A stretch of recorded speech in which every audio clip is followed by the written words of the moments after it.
All right, good morning, everyone. We are extremely proud to host the governor of the state of Connecticut here this morning, and our Congressman, Courtney from the 2nd District. We have other speakers I'll be introducing as they come up on the speaking list. This is just a great opportunity for us to show off everything that's going on in the city of New London. And I just want to, at the risk of leaving somebody out, I'm going to recognize some of the great partners that are helping to drive the development here in the city right now. First of all, David Schill of Mohawk, who has a great project going north of the bridge on our waterfront to support our waterfront economy here. Thank you, David. Wes Pulver, the president of the National Coast Guard Museum Association, who is going to be getting that museum out of the ground any day now, right, Wes? It's coming. Of course, you're going to hear from Jason Kambitsis of AR Building, who's responsible for this great investment here in the city of New London. And this is not the first building, but you'll hear it's the second. It's the second building, and there's more planned here. Patrick Green, president of Yale New Haven L&M Hospital. Thank you, Patrick. Yale New Haven is investing heavily in the city of New London, and we appreciate that. We are the hub for healthcare in southeastern Connecticut, and thank you to Yale New Haven for that. So what I'm going to do is I'm going to basically turn it over to the rest of the speakers on the list, but I would be remiss if I didn't thank the governor for his leadership. Since the pandemic began, we have benefited greatly in the city of New London because of that leadership and his team helping us to get through this pandemic, this public health emergency. Our team locally, I want to recognize Jeannie Milstein here, our Director of Human Services, and all of her wonderful partners, along with the hospital and along with all the nonprofits in this city that we've worked with to meet the challenges that our people have faced in this community from this pandemic. And we certainly couldn't have done it without you, the weekly phone calls that you provided, your whole staff, access to all the chief elected officials in the state. I could go on and on and on, but that leadership, Governor, has been terrific. And what we're here today, as the governor referred to earlier today in a chamber breakfast, he feels like we're in the 9th inning. We're going to get out of this thing. And we're showing off the development here in New London to let everyone know that, you know, the pandemic may have slowed us down. It's had a great human toll, but we're not daunted at all, and we're going to pick up where we left off. The city of New London is the capital of southeastern Connecticut. We're going to lead the way in building this local economy here, and it's with the help of great people like the governor of the state of Connecticut, Congressman Courtney, and the state legislature that's going to help us get it done. Now, my great asset in that task is our development director here in the city of New London, a wonderful young man, and we're proud to say a product of New London. He's a whaler, and he came back to his hometown to help lead this development effort. So I'd like to introduce Felix Reyes, Director of Economic Development for the City of New London. Thank you, Mayor, for that wonderful introduction. And first of all, welcome to New London. Welcome to this beautiful day that was given to us. Welcome to downtown. It gives me the pleasure. I always try to start off, anytime I speak to anyone, is the first thing I have to do is thank the staff. I am blessed to have 15 professionals, individuals who are hard at work every single day within our community development office, our planning office, our building department, that work hard every day to make sure that we provide the services to our developers, our investors, our small businesses, but more importantly, our residents, the beautiful people of New London. This pandemic came and hit us all pretty hard, especially locally, economically in New London. I always like to refer it as a boxing match. We got kind of punched in the face and we got dazed, but you know, we had some smelling salt there and got back in it, came up with some solutions, got really creative, pivoted, changed how we were doing things to meet the demand of the market, be sensitive to our small businesses, and meet the demand. And I couldn't have done that without those 15 hard individuals behind me in those offices. So thank you to them, first and foremost. New London is privileged and blessed in a way that we are the regional transportation hub. We are the location where the region where all the jobs are. And today we're going to talk about, and when Jason comes up on the reasons behind we get projects like this, like AR, these what we call keystone projects, where the industry comes in and creates jobs. Thank you to Congressman Courtney. We are a proud defense community, and those jobs and that industry brings a demand in housing, and that housing brings people, and the people bring the disposable income for our small businesses. So that cycle, we have that here in New London.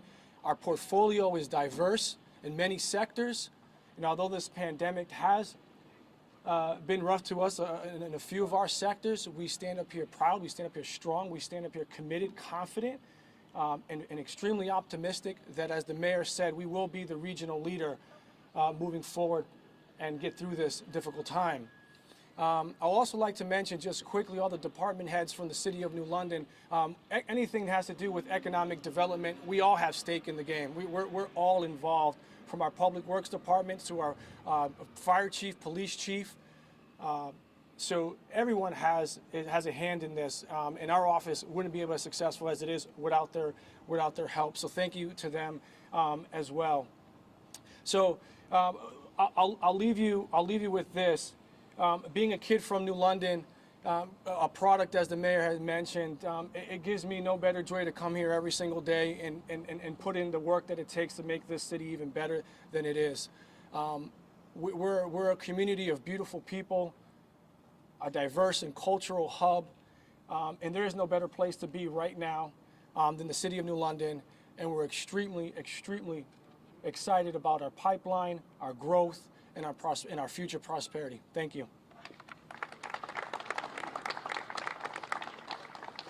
Thank you, Felix.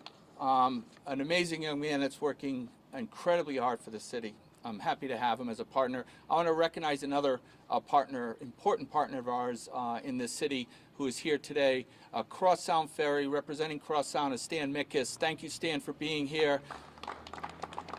Stan Mickus and Crosstown Ferry transport tens of thousands of people throughout the region, right from this hub, our intermodal transportation hub here in New London, and they're an incredibly important partner. I also want to recognize City Councilor Riona Dias, who's here and has joined us today. Thank you, Riona.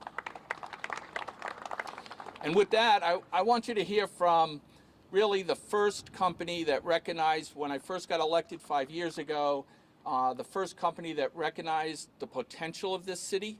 The first developers that I met with is this wonderful company, AR Building. They're heavily investing in this city, and this is what Felix referred to. We consider it to be a keystone a project for this city and turning this city around. And so with that, I want you to hear from Jason Cambistis of AR Building.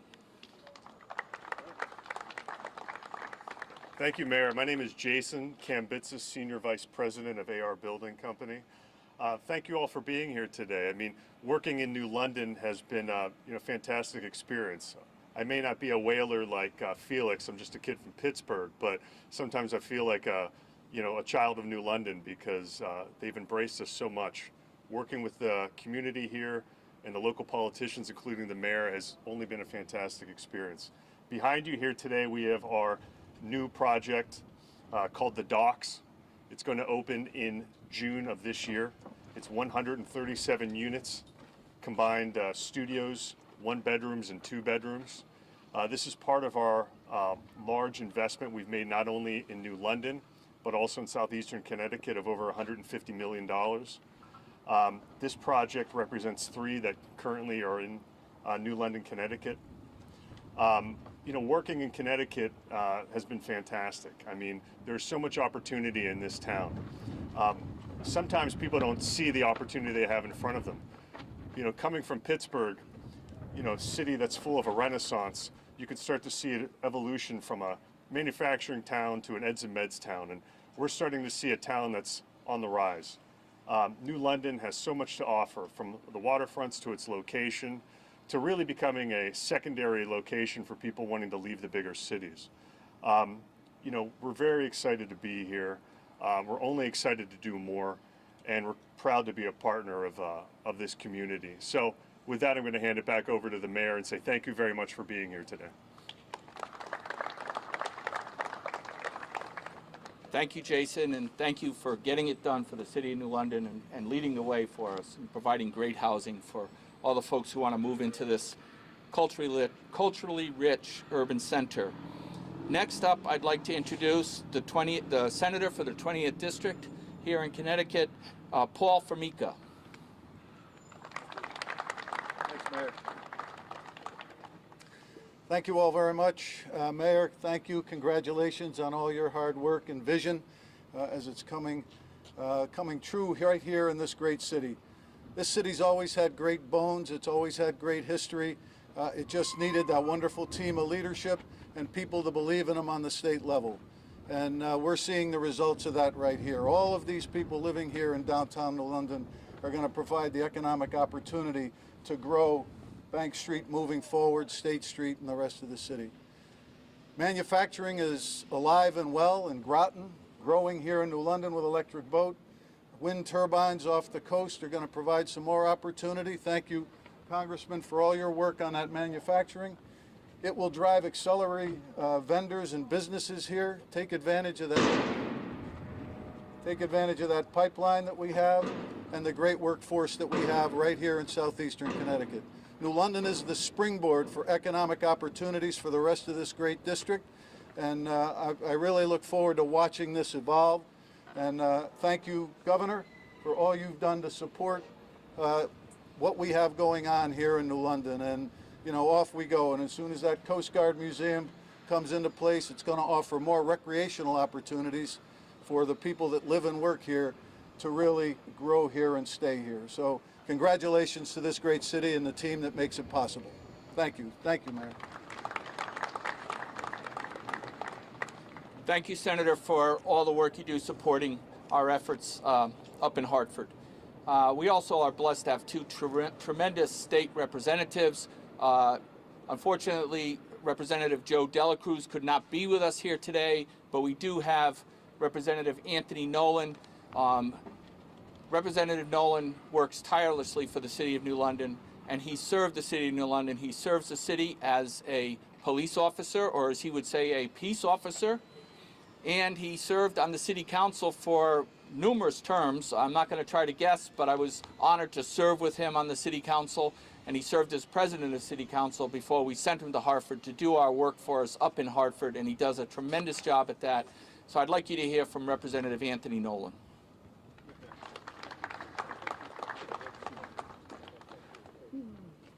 Thank you, Mayor. And I just want to thank first all the partners that New London has to try and bring things together such as this. I want to thank Jason for his hard work in literally digging into New London, because we know that usually when you build it, they will come. So we appreciate you creating an opportunity for people to have a great place to live. You know, the City of New London, as has been stated, Felix pretty much hit it on the spot. We are the hub through our train, through our bus, through the highways, the waters. I mean, it's the place that you can come and celebrate some good times on the east side of Connecticut, and we're just so appreciative of that. Governor, we thank you for being here. Usually I say if the governor comes, it's a big deal. And this is a big deal for New London, so we appreciate the support that you're giving, and we look forward to the continued support and bringing things to fruition in New London that is going to make New London the place to be, and we just want to give thanks for it.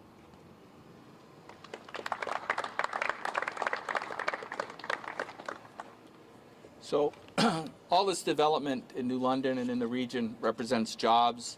It represents good paying construction jobs. I'm happy to say we have a great relationship with labor here in the City of New London and in southeastern Connecticut. And one of our great partners is the president of the Labor's Union, Southeastern Connecticut Building Trades, and that is Keith Brothers. Keith, would you step forward and be recognized? Thank you. Thank you, Mayor. Governor Lamont, Congressman Courtney, Mr. Sheridan, Senator Formica. When I get introduced as the building trades, I think one thing we have to remember is the men and women I represent, we build things, clearly. And every day my members go to work, we're building ourselves out of a job, basically. Whether it's at the shipyard building we're doing the EB, whether it's a road or bridge, a school, we're doing a couple great schools in New London. So we're always looking for that next opportunity or that next job for the men and women I represent and their families. So we can't create those opportunities without great partners. So the people standing behind me are those partners that we have in the building trades, and we truly, we appreciate those partnerships. From the governor to the congressman to the mayor, truly an honor to be doing what we're doing in New London with the major development that's coming, with the state pier, with the wind turbine work, all the other things we're going to be doing in New London. So as far as the building trades position I hold, I always feel New London's home, and my members are going to be coming back home finally to go to work in New London. So we're happy and we're honored. Thank you all.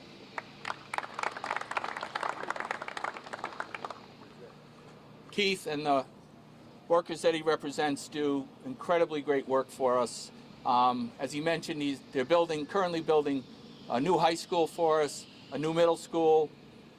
They will be working on the pedestrian overpass downtown to connect our intermodal transportation system, the Coast Guard Museum, Crosstown Ferry, and we're going to be calling on them.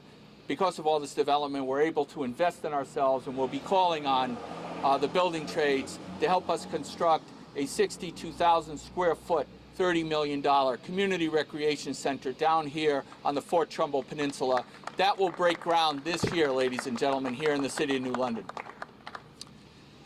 And with that, I want to introduce a really great partner here in the city, the president of the Eastern Connecticut Chamber of Commerce, Tony Sheridan.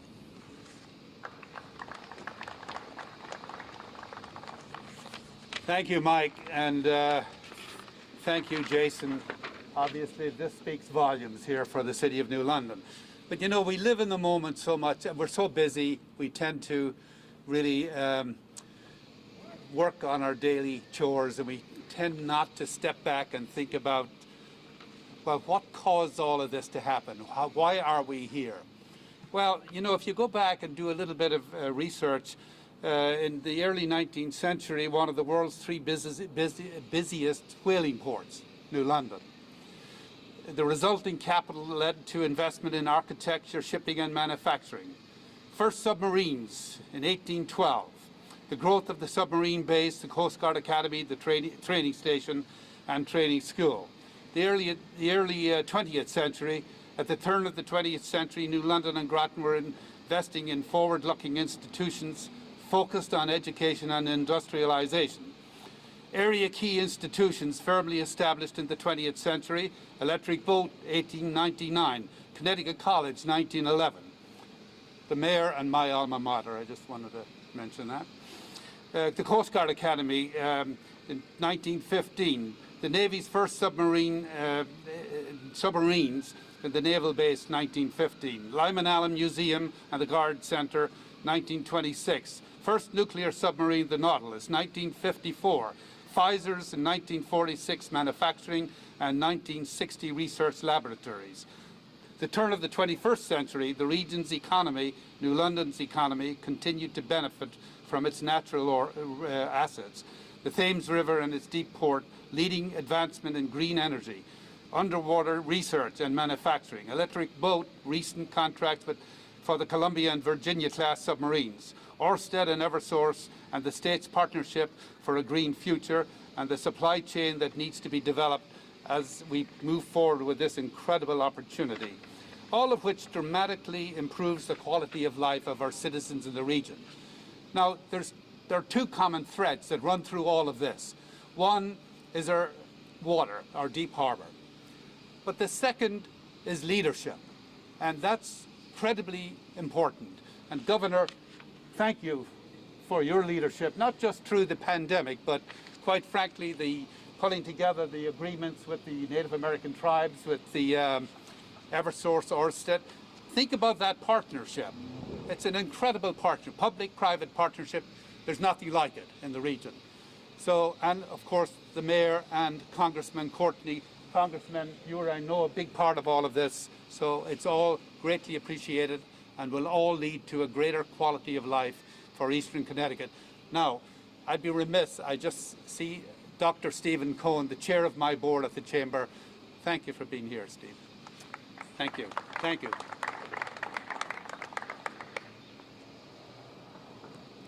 Thank you, Tony. For some of you that don't know, Tony was the former first selectman in the neighbor town of Waterford here. So he has just an incredible perspective on civic leadership and the business community, and he is an incredible partner. And speaking of which, Representative Joe Courtney really needs no introduction.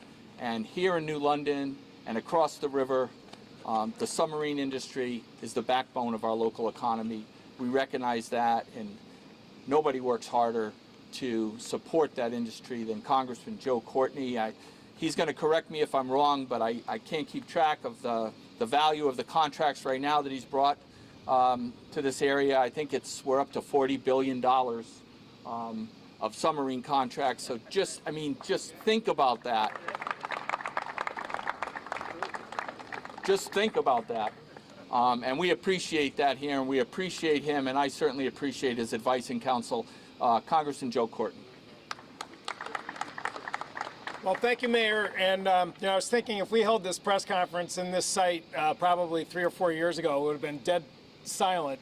And even though we have a little background noise, I consider that a good thing, because it shows that with all the planning, people sometimes kind of get skeptical and lose faith. But now that we're seeing tangible, real results in terms of the great work and putting this building together, which again, validates, I think, really everything that the mayor has done, who really, I think, is just a very special guy in terms of his own personal commitment to this area, and his smarts, his passion, and knowing really in a balanced way when to move forward and when to kind of keep pushing. And again, congratulations to you, Michael, and to Felix for really all of this coming together so nicely. The governor, from the day he was sworn in, and I remember we had him down here almost within his first week for an electric boat legislative breakfast to really dive in and really understand better, what's going on in this region, which really is one of the real economic hotspots in the state of Connecticut. Again, he, I think, has really just, with the aquarium, with the 2 casinos, and obviously the wind project over at State Pier, really the Lamont fingerprints are all over every single one of those efforts. And, it's really, I think, noticed by a lot of us who've been at this for a while. I would just note that in terms of just the last month, when you think about just the way this activity is cascading in the middle of a pandemic, what we've seen is the Navy signed another contract for the 10th boat, as it was called, that brings, again, the backlog up to, it's actually about $39.5 billion, not $40 billion, but I like that rounding number. We passed the American Rescue Plan, which is going to, again, provide a massive infusion into the city of New London, both its school system and also town government, because they really have carried and taken the brunt of COVID over the last year. And I know, again, the team is really hard at work to make sure that every penny of that goes in a smart, intelligent way to add to this, very positive synergy. March 29th, the Biden administration came out with, again, their offshore wind policy, which is, again, going to aggressively accelerate the permitting for offshore wind to transform, again, the way America powers its economy to a renewable source. And with the project down at the State Pier, which is going to be not just part of sort of receiving power coming from offshore, but actually building the infrastructure for those units, and Keith is going to be part of that, and his team. We are really so well positioned in terms of that historic shift that's actually going on in this country. People should, obviously the State Pier is something that people are passionate about, but we also have to step back and realize what we're talking about here is a multi-generational change in terms of just how America is going to power its economy, and New London is going to be right at the center of that. And we have offshoots in terms of other companies like Thayer Mahan, who was given a contract as part of that announcement on March 29th, which again is from the U.S. Department of Energy, that is going to be providing the undersea technology to track cable lines, not just off of Connecticut, but up and down the East Coast and then the West Coast, where again, offshore wind is going to be a new reality for our country. And again, these are high value employees who work at this firm, many of whom worked in the Navy, worked in the submarine force. You could not find a workforce anywhere in the world that is better suited to take on that type of task. And lastly, I would just say right around the corner, there's another construction project, which I would be remiss if I didn't mention, which is that the Department of Veterans Affairs is expanding its CBOC. It's a medical facility for this region. It's a cramped space of 5,000 square feet. It's going to be 15,000 square feet. We're going to have a ribbon cutting sometime this summer, which again keeps the commitment that this region, which has the largest percentage of veterans by far compared to the rest of the state of Connecticut, that they're going to get smart, accessible care in the VA system with partners like L&M Hospital, to make sure that, again, this region's promise to those who've worn the uniform is going to be kept and taken to a much higher and greater level.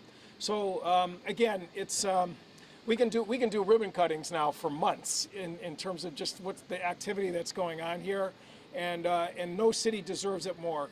As Paul said, the bones have always been there. We all know it who have been around here, that New London was always this close to getting that sort of virtuous cycle of growth, and now we're really seeing it happen. And kudos to everyone, all the stakeholders that have participated in making that real. Thank you. Speaking of passion, we couldn't have a more passionate advocate for the city of New London in Washington than Congressman Courtney, and we certainly appreciate him, and it's amazing. It's amazing how much is going on in Washington that is directly impacting the city of New London. So everything comes full circle. Tony Sheridan shared a little history with you. I can tell you that back in those whaling days, the city of New London here in southeastern Connecticut was the richest city in the state of Connecticut, and we intend to do that again in the very near future. And with that, I want to remind everybody that the first stop this governor made when he was elected was in the city of New London at the Guard Theater. Do you remember that? And we're happy to have him come back to this city 2.5 years later, to show off what his support of this city has helped us to achieve. We appreciate it. We appreciate him. And with that, Governor Lamont, I'll give you the stage. All right. Hey, thank you, Mike. Good morning, everybody. As Joe Courtney said, we could be doing ribbon cuttings here for a while now. And if I have my fingerprints on some of it, as Joe said, I can tell you, Joe's got his fingerprints on my back, and so does Mike Passero, because they were pushing me every day to remind everybody what an amazing opportunity Southeast Connecticut, in particular New London, is. And Jason, you could be anywhere. You're out of Pittsburgh. You can develop anywhere in the country you want, and you're in New London because it's happening here. New London is happening, Mike Passero, and that's why we're proud to be here. Look, you're right, Joe. I used to hear noise when I heard the drill going. Now I hear the sounds of progress. And I look around and I see that. I see those moving vans over there. And they used to be leaving the state of Connecticut. They are moving into the state of Connecticut. We had, for the first time in a long time, tens of thousands of people moving into the state of Connecticut in this last year. Felix told me of all the folks moving here, probably 40% are coming from out of state right now, coming from New York, coming from Boston. They've discovered the amazing beauty and lifestyle and values that make Connecticut, make New London such an extraordinary place. So better hurry up and get your place here at the dock before it rents out. It's that big a deal. And you heard just the nature of the other investments being made. You know, Mike and I, we had a long discussion and debate as we kept going about the power of wind power and State Pier. And Joe Courtney was right there with us every step of the way to make sure we got this deal done. And, you know, we had to explain to the Danes a community benefit agreement and what it means for the community and what this means for New London and what this deal means for the state of Connecticut and our country. Right now, you know, thanks to Joe Courtney and Joe Biden down in Washington, D.C., there's a lot of money going into infrastructure. Wind power is going to be one of the big investments they make. And Connecticut, for once, is not late to the game. We're first in line. We're early in the game. We're going to have our pier ready to go, and we've got our relationships ready to make sure that wind power is a big piece of our state's future. Carbon-free wind power and a big piece of future right here. And as Keith Brothers knows, this means jobs. This means jobs for an awful long time. And as I mentioned to Tony Sheridan, the guys on the chamber this morning, if I was starting up a small business, I'd be thinking about other pieces of the wind power you could do. Get involved in that supply chain. They don't want to import all this stuff from Holland. They want to do it right here in southeast Connecticut, which has one of the great manufacturing bases in the world and amazing workforces in the world. And that's why not only are we doing State Pier, but right across the way there, you see what's going on in Electric Boat. Keith tells me that's $1 billion project and hundreds of really good paying jobs. And I was just struck as we were up there on the crow's nest taking a look around, and you could see the train bridge going. And Mike Passero reminded me that he was a laborer working on that, and he was pouring the concrete, doing that 30 years ago, something like that, 40 years ago. Sorry, I was giving you a break. But it's come full circle, doesn't it, Mike? Don't you love to see the energy? Don't you love to see the development? Don't you love to see the opportunity? And you couple that with what we got going on in tourism in the state, a brand new relationship, a rejuvenated relationship with Mohegan Sun and Foxwoods, allowing them to get into the virtual economy, bringing more people to the state of Connecticut, bringing more people to the Mystic Aquarium, and the other things that make this such an amazing tourist destination, Steve. I'm not sure we're going to have a lot of people flying in from Michigan and Florida maybe but we're sure going to have as many people as we can knowing about the beauty of Connecticut and getting them here and help them discover Connecticut, enjoy Connecticut, stay at a hotel in Connecticut, go have a really great lunch at Paul Formica's restaurant here in Connecticut, and maybe even rent something here because they fall in love with Connecticut. This is a great day. I'm really proud to be with you all. And this is an amazing team effort. You just see the number of people here who made this happen. It's a good day for New London, good day for Connecticut, Mike. Thanks.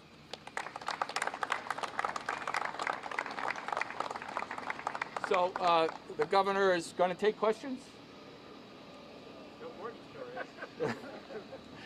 That's up to him. I just want to thank all of the department heads in the city of New London here for being here today and recognize them all. They're all hanging back there. Please take an opportunity to meet the governor before you leave. I want to show you all off. You all do a great job, and thank you for taking time out of your day to come here today. With that. Thank you.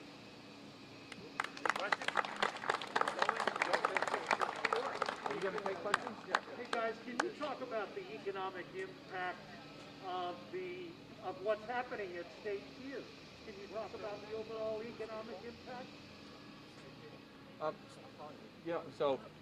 I'll just say that the new partnership that the City of New London has entered into with Ørsted and Eversource, the joint venture, is incredibly lucrative for the city. And as this wind industry builds out, the city will share in that economic boom that the wind industry is going to bring. We're also very proud to be part of building out the green economy. So, I'm very thankful, first of all. The deal would never have been struck, and we all know it was a tough birth, but it wouldn't have been struck without the partnership of Congressman Courtney and the governor to get that done. We are proud to be partnered with Ørsted and Eversource right now moving forward at that project. You know, the opportunities for accessory businesses, are developed. I remember working with a congressman years ago to get that train line. The freight line moved up. We have to continue working on that so that we can develop places of businesses up around Willimantic and Norwich and Stafford Springs and draw business around so that we can really fill this area up, and then people can come and be here in New London. There's going to be great opportunities for not only the turbines over there, the submarines over there, but the fishing industry is being resurrected, and we have to make sure we protect that. And you know, with Mohawk, the great maritime industry that's going to develop and continue to develop here in New London. So, Mayor, what is the timeline for the Aerospace project? Has everybody signed off, or is there a missing piece of that puzzle? I think we're good to go. They're in the final permitting stage. As you know, the City of New London is part of that permitting process. We're supporting it, and I believe we're going to be able to get that project underway this year, before the end of 2021. That's my understanding. They're pretty much got a clear glide path to getting that project underway. Governor, can you add to that, please? Yeah, the good news is they got the preliminary agreements, so we know where the wind turbines can go out in the Sound. That's a big deal. I can tell you that we're right now going out to bid as we speak for all the different pieces of this that's going to be necessary to do it. It's a good, strong project labor agreement, good Connecticut jobs, what that means going forward in terms of timing. And So State Pier has to be completed first before any of that construction begins. That's right, but that's going to be done. That's going to start, I think, by the end of this year. And it's worth noting that you're right. It's going to be for wind power, you know, initially, first 4 or 5 years. But over time, this becomes our pier. This is New London. This is going to be one of the great heavy lift capacities anywhere on the northeastern seaboard, and we can do that right here. And Tony, what that means long term for the state, you know, it's part of our big future. People are recognizing that. We had one of the strongest economies in the country during the last quarter. You know, we had not one of the strongest economies in the country for the last 25 years. We haven't raised our credit rating for 20 years in this state. We raised it a week ago. We didn't raise it. Moody's rated our rating. You may say, oh, that's just a bunch of Wall Street guys, big deal. No, that means people around the country are looking at Connecticut, saying we're getting our fiscal house in order. Maybe I want to invest here and grow here. Governor, a couple of questions about infrastructure, if I may. I'll get better. Where are you going? Sorry. You mentioned in the business breakfast this morning with the Chamber that transportation is important to you. A couple of questions about that. There's the potential for a new passenger rail service here in eastern Connecticut. Actually, Representative Nolan behind you is one of many proposed to build. Can you give us your thoughts on that? And the second question is about Seaside State Park. So I've asked you about this on numerous occasions. There doesn't seem to be a lot happening, so I wondered if you could tell us, is anything going to happen with Seaside?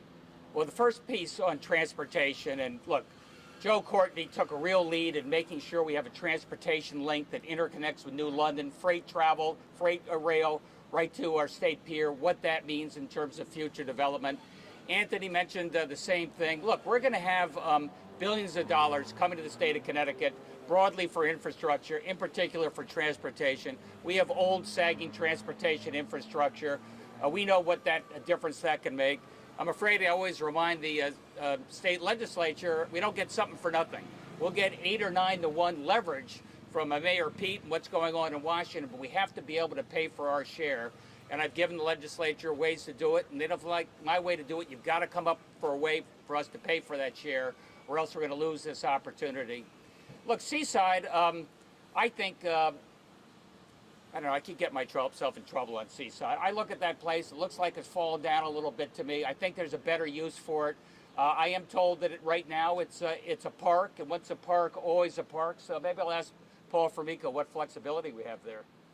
well, thank you, Governor. The bill to move Seaside forward is out of committee, and that means that it may not mean it'll pass, but it means our conversations are about to happen. And we need to bring everybody together, the nonprofits, the neighbors, some developers that have some ideas on low impact, but maybe high-end residential properties there. If the buildings can be repurposed, that would be the first option.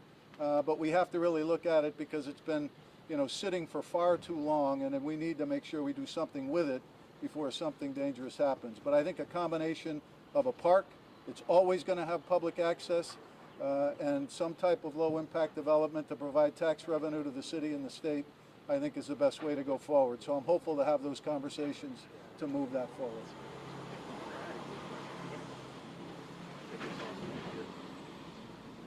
When it comes to the federal funds that you're getting and receiving, I'm wondering if you're going to actually use the federal funds to pay down the money Connecticut businesses will be forced to pay back to the unemployment trust fund. Do you have any plans to help with that?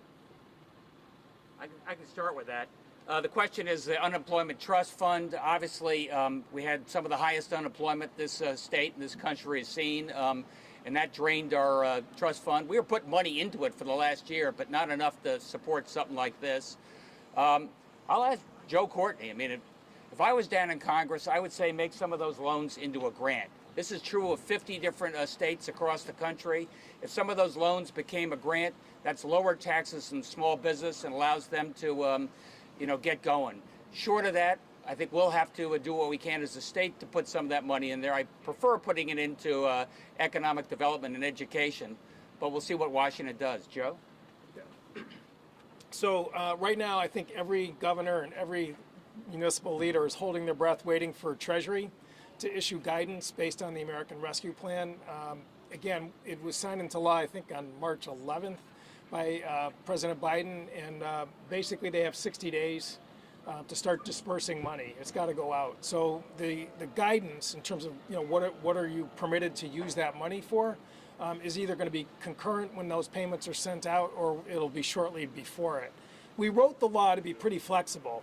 The two sort of areas that were sort of prohibited were no reduction in broad-based taxes and no paying down of pension plans, because there was a lot of noise about whether that was really what that money was for. So I mean, I think you could make an argument that to the extent that COVID caused unemployment to go up, which it obviously did, and that one of the sort of ancillary effects of it would be to raise the unemployment premiums, once we get sort of the economy more stabilized, that may be a permitted use.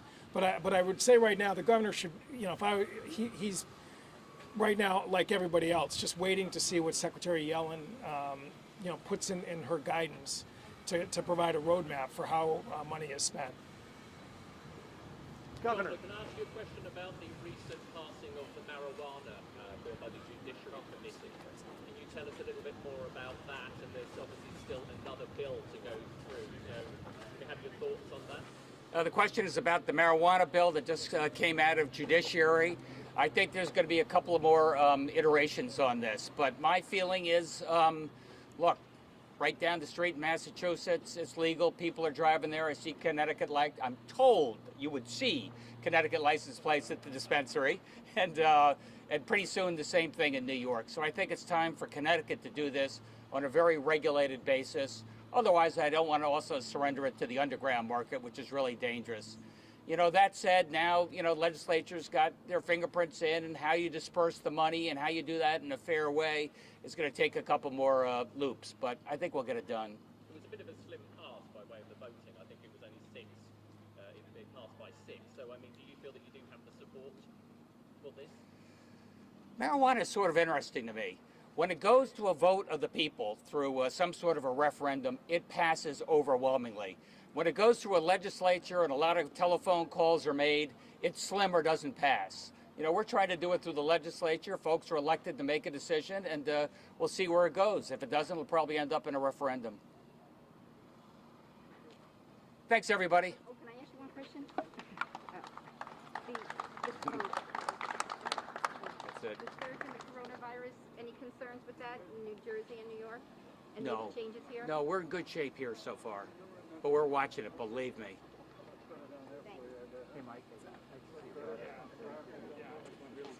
Thank you all. Make sure you have lunch in New London, noon. Yeah.